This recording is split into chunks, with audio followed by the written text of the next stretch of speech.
इस सूत्र में प्रवेश के पहले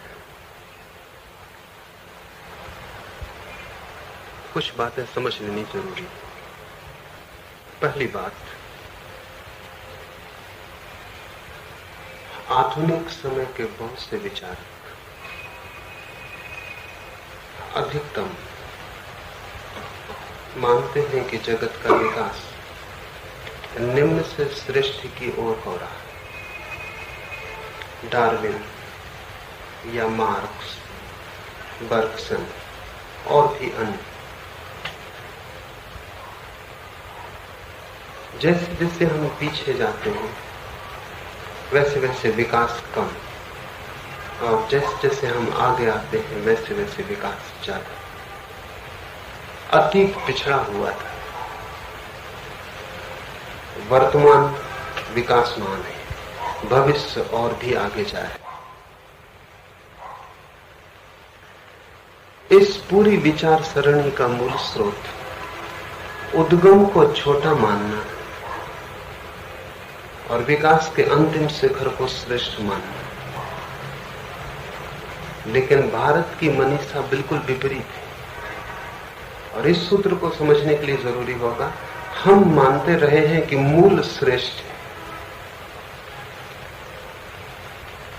वो जो स्रोत है श्रेष्ठ है। बिल्कुल ही उल्टी तर्क सरणी है। बूढ़ा आदमी श्रेष्ठ नहीं है, गर्भ में छिपा हुआ जो बीज है वो श्रेष्ठ। और जिसे पश्चिम में वो विकास कहते हैं उसे हम पतन कहते रहे। अगर विकास की बात सच हो तो परमात्मा अंत में होगा, प्रथम नहीं हो सकता। तब तो जब सारा जगत विकसित होकर उस जगह पहुंच जाएगा श्रेष्ठता की अंतिम शिखर पर, तब परमात्मा प्रकट होगा। लेकिन भारतीय दृष्टि कहती रही कि परमात्मा प्रथम है। तो जिसे हम संसार कह रहे हैं वो विकास नहीं बल्कि पतन है। और अगर अंतिम को पाना हो तो प्रथम को पाना होगा। और हम उससे ऊंचे कभी भी नहीं उठ सकते जहां से हम आए। मूल स्रोत से ऊपर जाने का कोई भी उपाय नहीं। इसलिए जब कोई व्यक्ति अपने जीवन की श्रेष्ठतम समाधिस्थ अवस्था को उपलब्ध होता है तो एक छोटे बच्चे की भांति हो जाता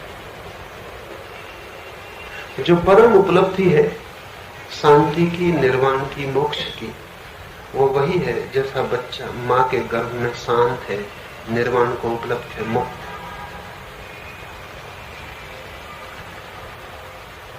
प्रथम से ऊपर जाने का कोई भी उपाय नहीं है। या ठीक होगा हम इसे ऐसा भी कह सकते हैं कि जितने हम आगे जाते हैं उतने ही हम पीछे जा रहे हैं, और जो हमारी आखिरी मंजिल होगी वो हमारा पहला पड़ाव था। या और तरह से कह सकते हैं कि जगत का जो विकास है वो वर्तुलाकार है, सर्कुलर है।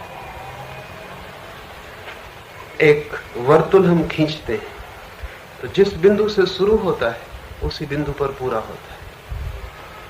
जगत का विकास रेखाबद्ध नहीं है, लिनियर नहीं है, एक रेखा की तरह नहीं जाता, एक वर्तुल की भांति। तो प्रथम अंतिम हो जाता है, और जो अंतिम को पाना चाहते हो उन्हें प्रथम जैसी अवस्था पानी होगी। जगत परमात्मा का पतन है, और जगत में विकास का एक ही उपाय है कि ये पतन खो जाए और हम वापस मूल स्रोत को उपलब्ध हो जाए। पहली बात, इसे समझेंगे तो ही उल्टे वृक्ष का रूपक समझ में आएगा। कोई उल्टा वृक्ष जगत में होता नहीं। यहां बीज बोना पड़ता है, तब वृक्ष ऊपर की तरफ उठता है और विकासमान होता है। और वृक्ष बीज का विकास है, अभिव्यक्ति है, उसकी चरम प्रसन्नता है। लेकिन गीता में और उपनिषदों ने जगत को उल्टा वृक्ष कहा। वो परमात्मा का पतन है, विकास नहीं। ऊंचाई का खो जाना है, नीचे उतरना है, ऊंचाई का पाना नहीं। जैसे वृक्ष ऊपर की तरफ बढ़ता है, ऐसे हम संसार में ऊपर की तरफ नहीं बढ़ रहे। हम संसार में जितने बढ़ते हैं उतने नीचे की तरफ बढ़ते हैं।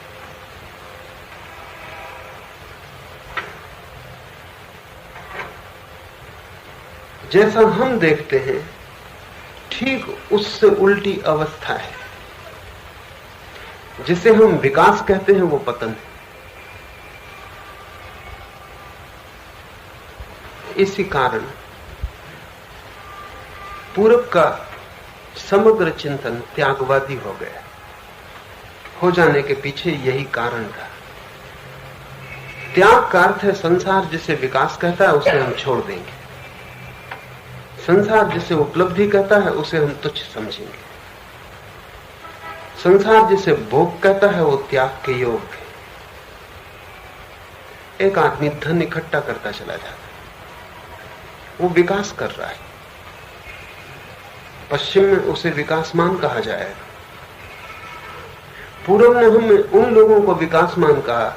बुद्ध ने धन छोड़ दिया, महावीर ने साम्राज्य छोड़ दिया, तो हमने विकासमान कहा। पश्चिम में इकट्ठा करना विकास है, पूरब में छोड़ना विकास है। पश्चिम में कितना आपके पास है उससे आपकी ऊंचाई का पता चलता है। पूरब में कितना आप छोड़ सके, कितना कम आपके पास बचा। जिस दिन आप अकेले ही बच रहते हैं और कुछ भी पास नहीं होता, उस दिन पूरब विकास मानता है। उल्टे वृक्ष की धारणा में ये सारी बातें समाई हुई। एक आदमी बहुत धन इकट्ठा कर लेता है तो सफल है, और जिसने धन इकट्ठा किया है अपने को बेच बेच कर उससे पूछे तो उसे जीवन व्यर्थ खो गया मालूम होता है। ये संसार का वृक्ष बिल्कुल उल्टा है। यहां जो सफल दिखाई पड़ते हैं वो अपनी विफलता को छिपाए बैठे। यहां जो धनी दिखाई पड़ते हैं वो बिल्कुल निर्धन है। यहां जो बाहर से मुस्कुराते हुए और आनंदित मालूम पड़ते हैं भीतर दुख से भरे। यहां सभी कुछ उल्टा है, लेकिन थोड़ी गहरी आंख हो तो ये दिखाई पड़ना शुरू हो जाता है। और जिस दिन आपको ये दिखाई पड़ना शुरू होता है कि संसार का वृक्ष उल्टा है, उस दिन आपके जीवन में क्रांति का क्षण आ गया। अब आप बदल सकते हैं। अब हम इस सूत्र में प्रवेश करें।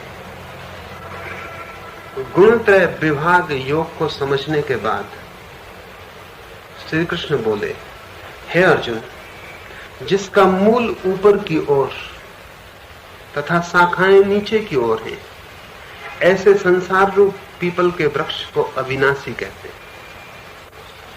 तथा जिसके वेद पत्ते कहे गए, उस संसार रूप वृक्ष को जो पुरुष मूल सहित तत्व से जानता है, वह वेद के तात्पर्य को जानने वाला। ये बड़ा क्रांतिकारी वचन,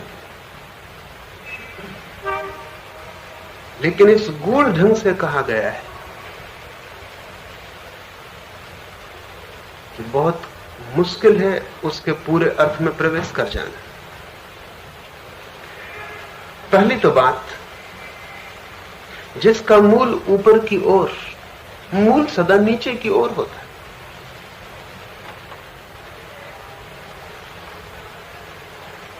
इस संसार में तो मूल सदा नीचे की ओर होता है।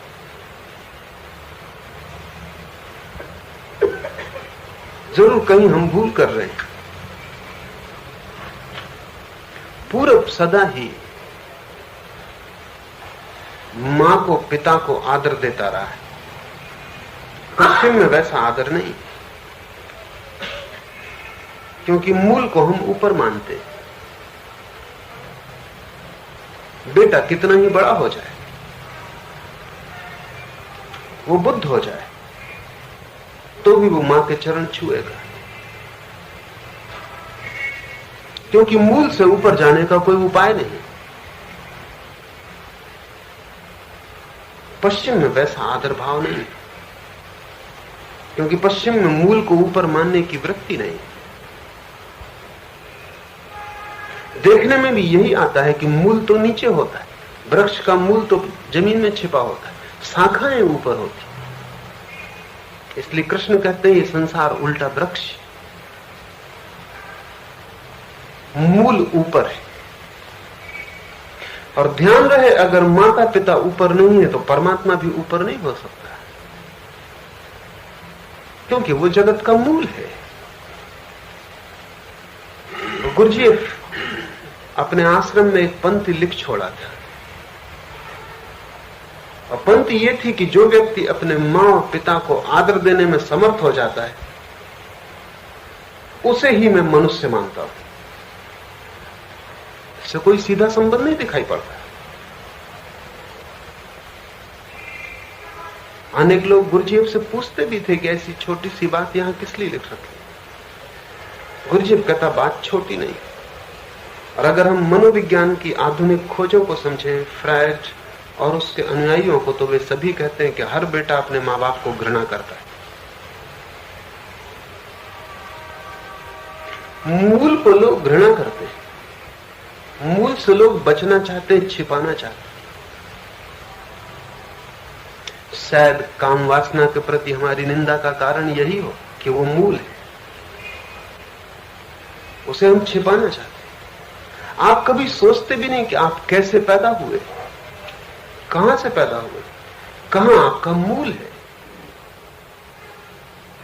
आप कभी सोचते भी नहीं कि आपका जन्म, आपका ये जीवन दो व्यक्तियों की गहरी वासना से शुरू होता है। मूल को हम छिपाते हैं, मूल छोटा मालूम पड़ता है, ओछा मालूम पड़ता है, हम बड़े।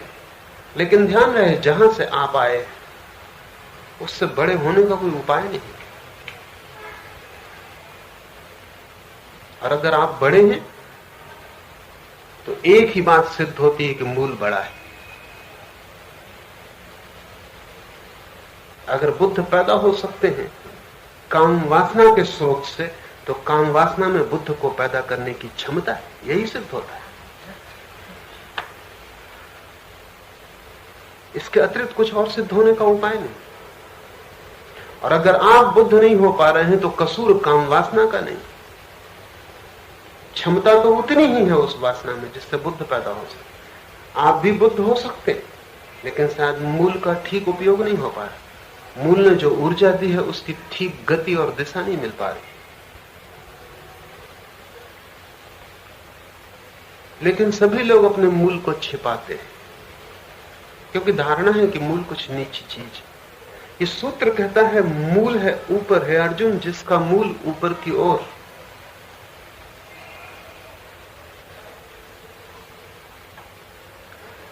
अगर अंत में आता है श्रेष्ठ तो मृत्यु श्रेष्ठ होगी, अगर प्रथम आता है श्रेष्ठ तो जन्म श्रेष्ठ होगा। पश्चिम मृत्यु का विश्वासी, पूरब जन्म का। ऊपर की ओर है मूल, और सारी धाराएं नीचे की तरफ बहती। ये बात उचित भी मालूम पड़ती है, क्योंकि बहाव सिर्फ नीचे की तरफ ही हो सकता है, बहाव ऊपर की तरफ हो भी कैसे सकता है। हमें दिखाई पड़ता है, हम बीज बोते हैं, वृक्ष ऊपर की तरफ उठता है, पर हमारी दृष्टि तो बहुत सीमित है। सच में वृक्ष ऊपर की तरफ उठता है कहना जरा मुश्किल, क्योंकि इस विराट ब्रह्मांड की दृष्टि से ऊपर और नीचे कुछ भी नहीं। और फिर बहुत बातें समझने जैसी। वैज्ञानिकों ने एक नियम खोजा, उसे वे कहते हैं ग्रेविटेशन, गुरुत्वाकर्षण। पत्थर को हम फेंकते हैं, पत्थर नीचे गिर जाता है। अगर पृथ्वी सभी चीजों को नीचे की तरफ खींचती है तो वृक्ष ऊपर की तरफ उठता कैसे है? गुरुत्वाकर्षण के विपरीत कोई नियम होना चाहिए जो ऊपर की तरफ खींचता हो। एक, या फिर वृक्ष का ऊपर की तरफ उठना हमारी भ्रांति है, वृक्ष भी नीचे की तरफ ही जा रहा है, लेकिन हमारी सीमित दृष्टि में हमें ऊपर की तरफ दिखाई पड़ता है।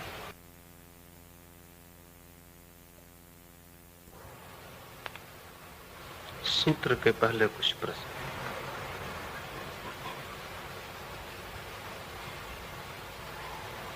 आपने कल माता और पिता के बारे में जो भी कहा,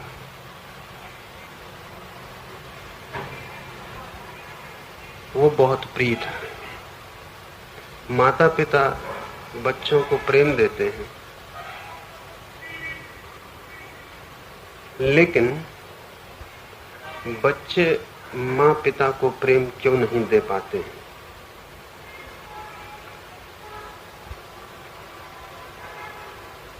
दो तीन बातें समझनी जरूरी है। एक तो आपसे मैंने कहा कि अपने माता पिता को प्रेम दें। प्रश्न जिनने पूछा है वो बच्चों से अपने लिए प्रेम मांग रहे हैं।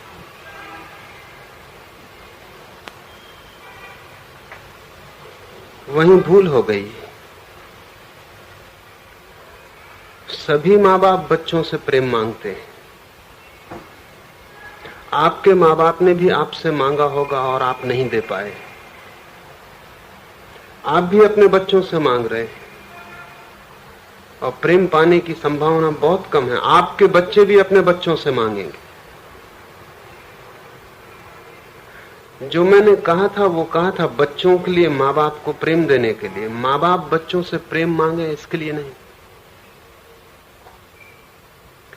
और प्रेम कभी मांग के मिलता नहीं, और मांग के मिल भी जाए तो उसका कोई मूल्य नहीं। जहां मांग पैदा होती है वहीं प्रेम मर जाता है। दूसरी बात, माँ बाप का प्रेम बच्चे के प्रति स्वाभाविक, सहज, प्राकृतिक है। जैसे नदी नीचे की तरफ बहती है, ऐसा प्रेम भी नीचे की तरफ बहता है। बच्चे का प्रेम माँ बाप के प्रति बड़ी अस्वाभाविक, बड़ी साधनागत घटना है। वो जैसे पानी को ऊपर चढ़ाना हो। तो गुरजीएफ का जो सूत्र था वो ये था कि जो लोग अपने माँ बाप को प्रेम दे पाते हैं उन्हें ही मैं मनुष्य कहता हूं, क्योंकि अति कठिन बात है। सभी माँ बाप अपने बच्चों को प्रेम देते हैं, वो सहज बात है। उसके लिए मनुष्य होना भी जरूरी नहीं, पशु भी उतना करते हैं। माँ बाप से बच्चे की तरफ प्रेम का बहना नदी का नीचे उतरना है। बच्चे माँ बाप को प्रेम दें तो ऊर्ध्व गमन शुरू हुआ। अति कठिन बात है। माँ बाप सोचते हैं हम इतना प्रेम बच्चों को देते हैं, बच्चों से हमें प्रेम क्यों नहीं मिलता।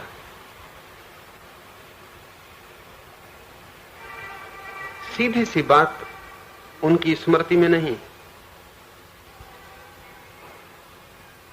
उनका अपने माँ बाप के प्रति कैसा संबंध रहा, और अगर आप अपने माँ बाप को प्रेम नहीं दे पाए तो आपके बच्चे भी कैसे दे पाएंगे। और जैसा आप अपने बच्चों को दे रहे हैं, आपके बच्चे भी उनके बच्चों को देंगे। आपको क्यों देंगे? ये प्राकृतिक पशु में भी हो जाता है। इसलिए माँ बाप इसमें बहुत गौरव अनुभव न करें कि वो बच्चों को प्रेम करते हैं। ये सीधी स्वाभाविक प्राकृतिक घटना है। माँ बाप बच्चों को प्रेम न करें तो अप्राकृतिक घटना होगी। बच्चे माँ बाप को प्रेम करें तो अस्वाभाविक घटना घटती है, बहुत बहुमूल्य। क्योंकि वहां प्रेम प्रकृति के चक्र से मुक्त हो जाता है। वहां प्रेम सचेतन हो जाता है। इसलिए सभी प्राचीन संस्कृतियां माता पिता के लिए परम आदर का स्थापन करती हैं, और इसे सिखाना होता है, इसके संस्कार डालने होते हैं। इसलिए पूरी संस्कृति का वातावरण चाहिए, पूरी हवा चाहिए, जहां की ये ऊपर की तरफ उड़ना आसान हो सके। नीचे की तरफ उतरने में कुछ भी गौरव गरिमा नहीं।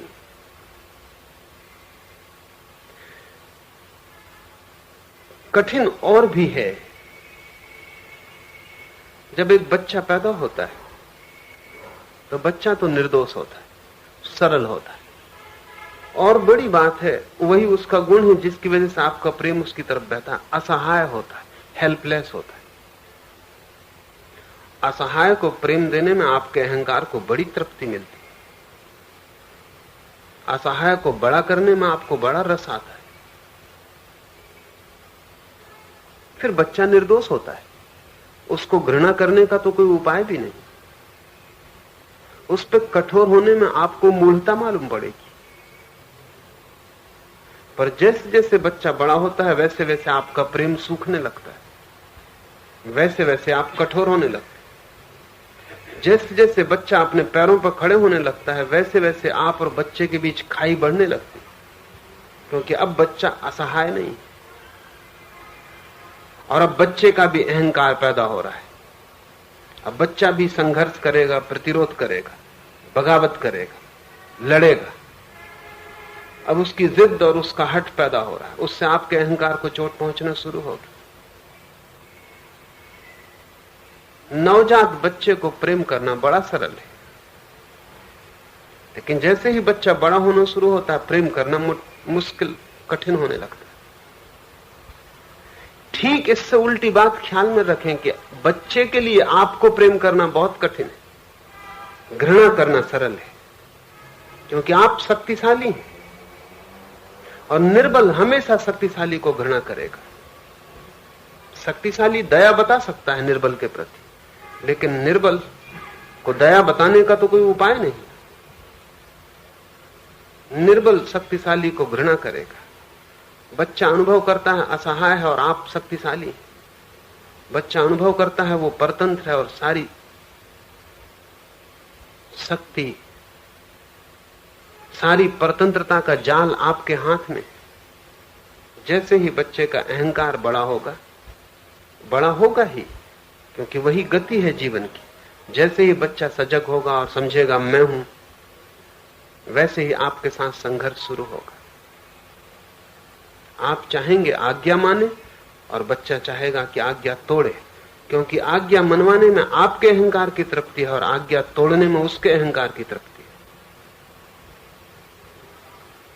और बच्चे के मन में आपके लिए घृणा होगी और आपका प्रेम सिर्फ जालसाजी मालूम होगी, क्योंकि प्रेम के नाम पर आप बच्चे का शोषण कर रहे हैं, ऐसा बच्चे को प्रतीत होगा।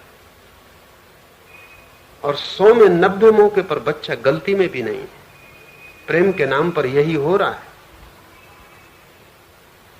ये सारी घृणा बच्चे में इकट्ठी होगी। अगर बच्चा लड़का है तो पिता के प्रति घृणा इकट्ठी होगी, अगर लड़की है तो मां के प्रति घृणा इकट्ठी होगी। कोई बेटा अपने बाप को आदर नहीं कर पाता, आदर करना पड़ता है, मजबूरी है, लेकिन भीतर से बगावत करना चाहता। कोई लड़की अपने मां को प्रेम नहीं कर पाती, दिखलाती है, वो शिष्टाचार है, लेकिन भीतर ईर्ष्या, जलन और संघर्ष। इसलिए गुरुजीएफ की बात मूल्यवान है कि जो व्यक्ति अपने मां बाप को प्रेम कर पाए उसे ही मैं मनुष्य कहता हूं, क्योंकि बड़ी कठिन यात्रा है।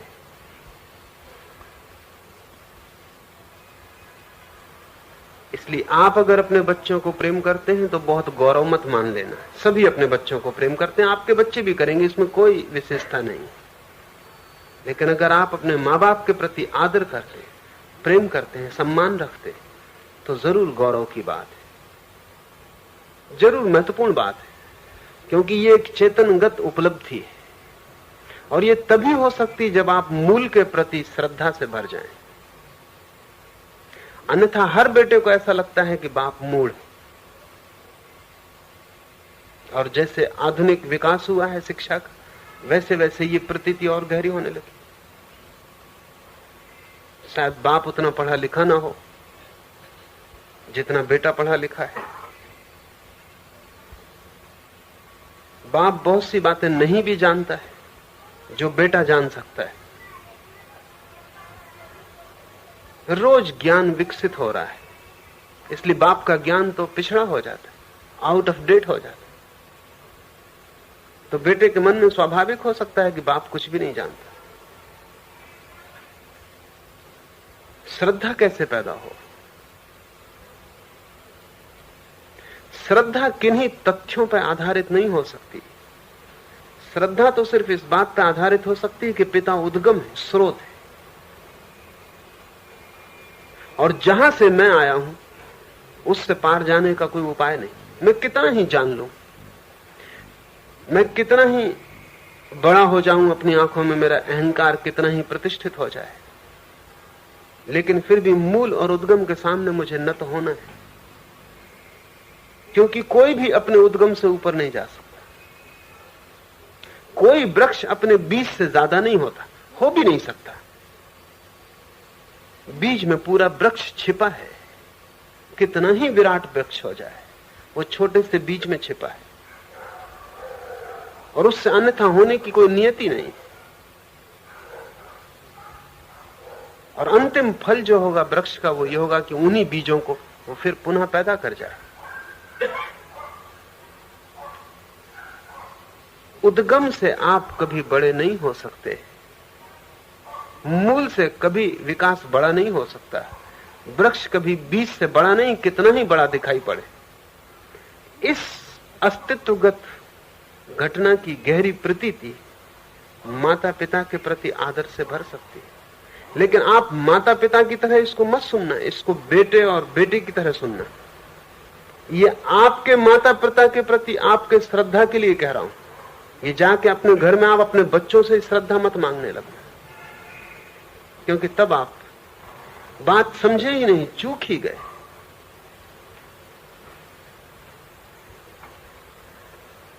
और जिस समाज में भी माता पिता के प्रति श्रद्धा कम हो जाएगी, उस समाज में ईश्वर का भाव खो जाता है, क्योंकि ईश्वर आदि उद्गम है, वो परम स्रोत है। अगर आप अपने बाप से आगे चले गए हैं 30 साल में, आपके बाप के बीच अगर 30 साल की उम्र का फासला है, आप इतने आगे चले गए बाप से, तो परम पिता से, परमेश्वर से तो आप बहुत आगे चले गए होंगे। अरबों खरबों वर्ष का फासला है। अगर परमात्मा मिल जाए तो वो बिल्कुल महाजड़, महामूल मालूम पड़ेगा, जब पिता ही मूल मालूम पड़ता है। अगर परमात्मा से आपका मिलन हो तो वो तो आपको मनुष्य भी मालूम नहीं पड़ेगा।